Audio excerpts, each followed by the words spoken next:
isn't the only shiny fun thing happening right now. No, no, no. What about sustainability and ethical production? I imagine that there's some aspect of that for each of you, that how you come up against that. So I'll go back to Crystal for this one. So it's definitely something the customer has in mind. We do as well, just for professional and for personal reasons. Almost all of our stuff is FSC. Books are always FSC. The decks usually are FSC. The markings will change because when you have a product that has one non-FSC thing in it, it can sometimes mess up the whole certification. So sometimes it's components.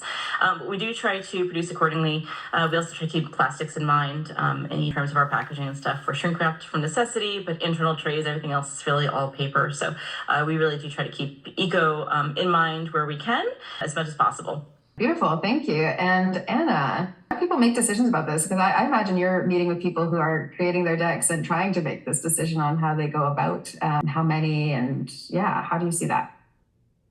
It's definitely not an easy topic, and I think especially for people who self-publish, I think if you have a larger publishing house, you have access to more possibilities. I did talk to my printer about FSC certification in the past, and back then the rule was basically they only did it for print runs of at least 10,000 decks, and for the people I work with, that's usually not realistic. That's not where we start.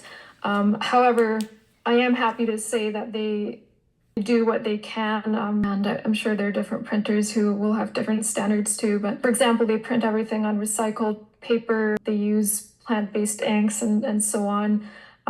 Also looking at certain ethical standards, they do have some of those certifications, so that's something that I do like to look for as much as I can, but the reality has also been I've had to be somewhat realistic with just what we can and can't not do at this point.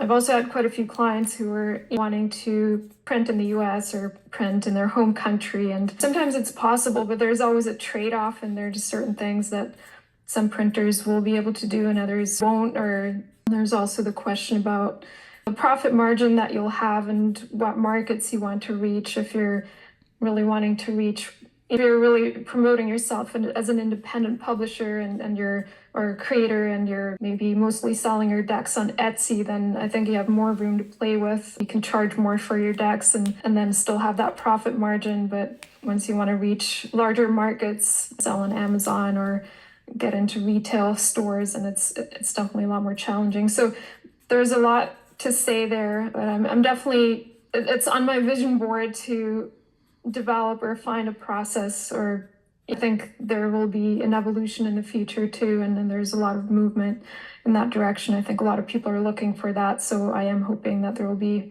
better solutions that we can create together in the future. And so beautiful, thank you. It is a really challenging thing, I think, in the scale of where the people that you're generally working with are, and that's exactly why I asked the question, because I think it's, automatic. Obviously, we always choose the sustainable and the ethical choice. It's actually really not possible for many people to have that come to fruition. So, Nick, you're helping with sustainability a little bit. We are a little bit. I just want to shine a light on shipping. Not just the deck itself, right? It depends where you make it. But if you make it in a faraway land, which if the volumes are high enough, that's probably what's happening. Then it gets shipped from there, and then it gets hauled from there to the distribution center, and then it gets posted, or it gets shipped from there to the stores, and then or sent to fulfillment centers and mailed out, right? So there's often a deck by the time you receive it has been on 4 or 5 or 6 transport devices to get to you, right? And that's the uglier part of it all, I think. Obviously, if you're in America and you're making in America and you're shipping in America, then it's sort of more condensed. But globally, I think people have aspirations for it. People can send their stuff everywhere, and we unfortunately Amazon has given us this addictive feeling that shipping is free, and it's not. Right? It's not free to the creator. The creator is paying for the shipping that's free to the consumer, right? Someone's paying for it somewhere. And let me tell you, it isn't Amazon, right? It's just in case anyone thinks it is.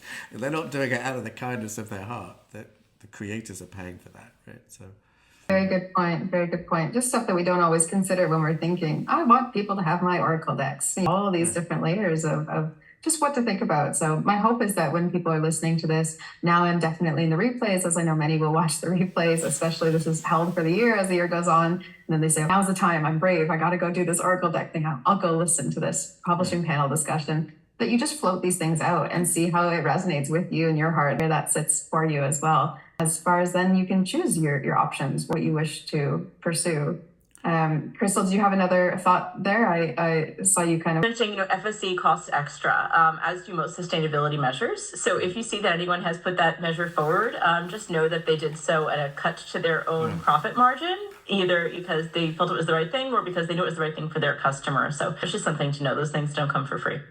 Very good point. Just like that organic certification, right? You get certified because some organization holds that. And so they organize themselves with also people and they need the money for that. So all these little costs, right? All these things, it's a lovely consideration. And what does it actually look like? And so then I do want to get back to chatting a little bit about community and the marketing piece.